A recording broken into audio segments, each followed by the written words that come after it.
Saya sebetulnya tidak ingin bicara tentang politik karena itu di luar keahlian saya. Tetapi saya ingin membahas sesuatu yang menyangkut hak saya sebagai warga negara. Sebagai warga negara saya berhak untuk mendapatkan wakil rakyat yang benar-benar memuaskan dan bisa mengantarkan bangsa ini menjadi bangsa yang besar ke depan. Dan tentu saja banyak studi yang menemukan bahwa kemajuan suatu bangsa sangat ditentukan oleh bagaimana politik itu dijalankan di suatu bangsa. Nah, ada beberapa hal yang ingin saya singgung. Yang pertama adalah sebetulnya juga saya tidak ingin mempengaruhi cara berpikir hakim Mahkamah Konstitusi. Kita semua harusnya memberikan ruang kepada hakim mengambil keputusan dengan bijaksana. Kita percayalah sama mereka. Mereka ini adalah orang-orang yang berpendidikan cukup baik, diawasi oleh publik. Saya tidak peduli mau terbuka, mau tertutup, mau setengah terbuka, setengah tertutup. Tidak ada urusan. Saya tetap akan memilih yang terbaik. Tetapi kalau orang semua bicara bahwa seakan-akan sistem proporsional terbuka itu yang terbaik, maka kita semua harus berpikir, benarkah demikian? Bukankah kita hidup dalam era disrupsi, foto bisa direkayasa, kemudian orang bisa menciptakan ini dan itu, dan ada orang yang bisa menjadi content creator, dan akhirnya partai semua menuju ke tengah. Inilah kekhawatiran saya karena sekarang telah muncul seakan-akan ada partai bodrek. Dulu dikenal istilah wartawan bodrek juga ada. Wartawan bodrek itu ya hanya dibekali kartu pers, kemudian dia cari sendiri uang karena tidak digaji dengan baik oleh perusahaan pers. Nah, demikianlah dengan partai politik yang kita sebut partai bodrek. Akhirnya dari mana itu cari uangnya?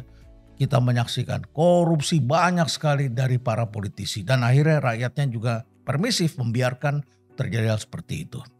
Nah, saya ingin mengutip apa yang disampaikan oleh Alexander Pope, seorang penyair terkenal dari Inggris. Dia pernah mengatakan bahwa partai politik telah menjadi kegilaan bagi banyak orang. Tetapi dia hanya memberikan keuntungan bagi sedikit orang. Ya, orang-orang siapa yang Anda tahulah seperti apa. Nah, oleh karena itu maka penting bagi kita sekarang untuk berpikir bahwa partai politik harus memiliki gagasan. Sejak demokrasi kita kenal dan kemudian terjadi tren di dunia, khususnya ini di Eropa, partai politik itu banyak sekali. Nah, sedemikian banyaknya akhirnya partai yang tadinya besar semakin kecil, paling hanya menguasai 30-20%. Dan akhirnya harus menggandeng partai yang kecil-kecil. Nah, partai yang kecil ini juga minta mereka jabatan-jabatan. Ada yang mintanya jaksa agung, ya, untuk mendapatkan kekuasaan dan kemudian melakukan tindakan-tindakan tertentu lah. Di selain itu kita juga menyaksikan partai politik sekarang akhirnya bergerak ke tengah, dan di tengah-tengah itu kita saksikan banyak sekali orang yang penting adalah bisa dapat rezeki, karena lumayan kalau kita lihat teman-teman kita yang masuk ke sana pakaiannya bagus-bagus, mobilnya bagus-bagus, entahlah duitnya dapat dari mana. Tapi akhirnya orang-orang seperti yang terkenal lah, belakangan ini muncul orang seperti Aldi Taher. Wow! Tiba-tiba saya jadi memperhatikan. Dia mengatakan rezeki dan jodoh adalah rahasia Allah. Kita tentu sepakat, kita tentu tahu tentang itu.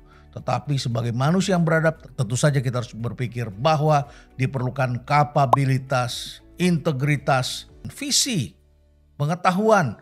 Karena kita menghadapi masa depan yang tidak mudah. Barangkali tidak banyak orang yang membaca bahwa kita tengah mengalami suatu era baru yang disebut sebagai global reset. Berat loh tantangannya ke depan karena ancaman perang ini bisa terjadi. Kan saya pernah mengingatkan kepada Anda. Bayangkan kalau Donald Trump yang terpilih karena pollingnya menunjukkan bahwa dia kuat sekali.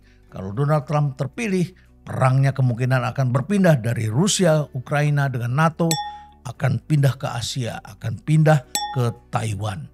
Dan di situ terjadi pertempuran. Bukankah kita sudah lihat sekarang Korea Utara telah mencoba beberapa kali senjata-senjata barunya, kemudian menakutkan negara-negara di sekitarnya. Amerika mulai latihan perang di situ. Dan bukankah negara-negara itu adalah sumber pasokan produk-produk bahan mentah dan tentu saja juga barang-barang manufaktur yang sangat strategis untuk kita. Ya, jadi banyak sekali tantangan-tantangan baru.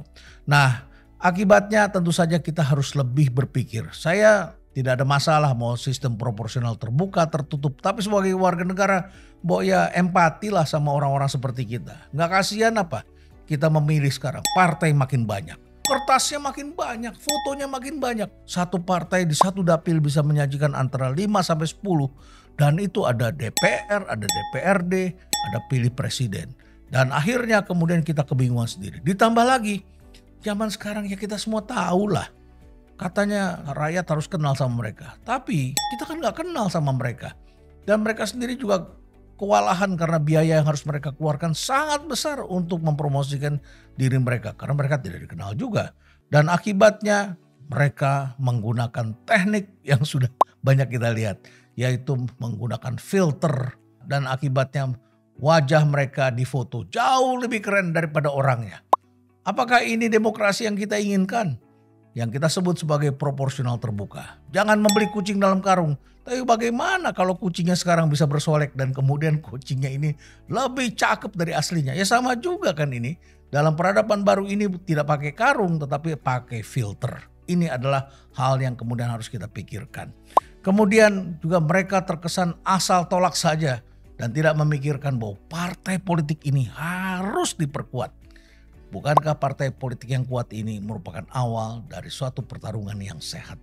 Jadi kesan saya banyak sekali partai politik yang ya nggak apa-apa lah dapat 1-5% suara. Itu pun sudah bisa membahagiakan sejumlah orang. Sudah bisa pemimpinnya diangkat menjadi salah satu menteri atau menjadi orang-orang yang memiliki jabatan tertentu. Nah, apa kelebihan dari sistem terbuka dan sistem tertutup? Jelaslah kalau sistem terbuka, saya juga kalau tidak mikir panjang-panjang saya langsung bilang terbuka, senang saya. Karena saya bisa interaktif, kita bisa mendapatkan orang yang kita kenal. Tapi apakah demikian? Buktinya sekarang untuk menjadi anggota legislatif banyak sekali orang yang mengatakan harus keluar 5-10 miliar. Calon presiden berapa ratus miliar? Bukankah kita sudah ribut sekarang? Ada yang ngutang, ada yang lupa bayar utang, ada yang kemudian ditagih, ada yang kemudian janjinya tidak dijalankan. Ya, ini banyak sekali hal-hal terjadi seperti ini. Yang jelas ada kekurangannya sistem terbuka ini. Apa kekurangannya? Ada yang mengatakan nggak ada Pak kekurangan. Ada, mahal. Ya, dan memungkinkan untuk terjadi money politik. Partai politik menjadi lemah. Kemudian hitungannya kan juga rumit. Indonesia adalah negara yang cepat sekali keluar hasil pollingnya untuk calon presiden. Tetapi untuk dikukuhkannya lama sekali. Kita semua sampai gemes sekali. Karena rumit dan ongkosnya menjadi sangat mahal. Karena per dapil itu lain-lain kertasnya. Dan bayangkan kertas itu bisa terkirim salah nantinya. Jadi ongkos cetaknya menjadi mahal karena tidak terjadi skala ekonomis untuk mencetak satu kertas yang berlaku di mana-mana hanya mencantumkan partai politiknya saja. Ya kekurangannya tentu ada sistem tertutup. Apa kekurangan sistem tertutup? Ya interaksi dengan kader tidak ada. Para kadernya sangat tergantung dari partai politik. Ya itu memang kekurangannya. Tetapi ada kelebihannya yaitu partai politik tidak menjadi pragmatis. Mudah-mudahan sih. Kalau punya kapabilitas tentu bisa membuat partai politik ini menjadi lebih kuat, punya gagasan, punya ideologi dan bisa berpikir ke depan kita ini seperti apa. Harapan saya seperti itu dan kemudian partai politik ketika memilih anggota nggak seperti sekarang bikin pengumuman taruh di koran siapa yang mau daftar. Yang penting ada SKCK, ada ijazah yang dilegalisir, macam-macam itu. Ya sudah diterima. Ya mudah-mudahan insya Allah kemudian bisa diloloskan, dikirim ke sana. Masa begitu milihnya? Kan harusnya ada proses dong, ada seleksi, ada psikotesnya. Jangan sampai yang diterima adalah orang-orang yang bermasalah, tidak berpengetahuan, ngomongnya sembarangan, dan akhirnya di parlemen kerjanya hanya bisa untuk mengusir orang. Kan kita sudah menyaksikan tidak elok perilaku-perilaku seperti itu. Gak suka kita melihatnya. Mereka berpikir gagah, tapi bagi kita no way. Yang seperti itu gak perlulah kita pilih lagi. Jadi kaderisasi seleksi ini tentu saja sangat diperlukan dan mudah-mudahan akan lebih baik. Tadi saya sebutkan biayanya sangat besar. Kenapa saya katakan demikian? Ya, coba kita lihat. Tahun 55, zaman dulu nih, mungkin kita sebagai besar belum lahir. Itu biayanya ya gak sampai 1 miliar untuk melakukan pemilihan umum. Padahal jumlah parpolnya sampai 172. Terus kemudian di zaman Orde Baru ketika Soeharto mulai melaksanakan pemilu yang pertama itu hanya 10 partai politik. Itu saja sudah dianggap banyak. Kemudian Pak Harto bilang, sederhanakan. Akhirnya kemudian partai-partai yang agama Islam bergabung di P3.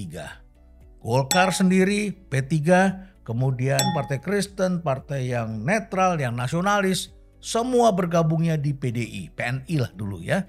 Nah kita jadi punya 3 partai itu terjadi tahun 1977 sampai tahun 1997. Ya sekitar 20 tahun bisa seperti itu.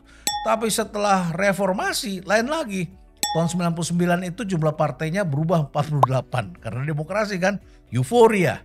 Tapi akhirnya ada yang tidak lolos. dan 2004 menjadi 24, kemudian pernah sih kita 38, banyak sekali itu tahun 2009. Dan setelah itu mengerucut-mengerucut, ya bangsa kita juga pandai untuk menyeleksi, tapi tahun 2024 dibandingkan dengan tahun 2019 terjadi kenaikan jumlah peserta pemilu. 2019 hanya 14 partai politik, ke depan kita akan memilih 17 partai politik. Bayangkan jumlahnya semakin banyak, fotonya semakin kecil-kecil itu nanti. Dan kita kebingungan, dan di ruang pemilihan itu seperti biasa kalau banyak foto sudah pasti kita akan sangat bingung.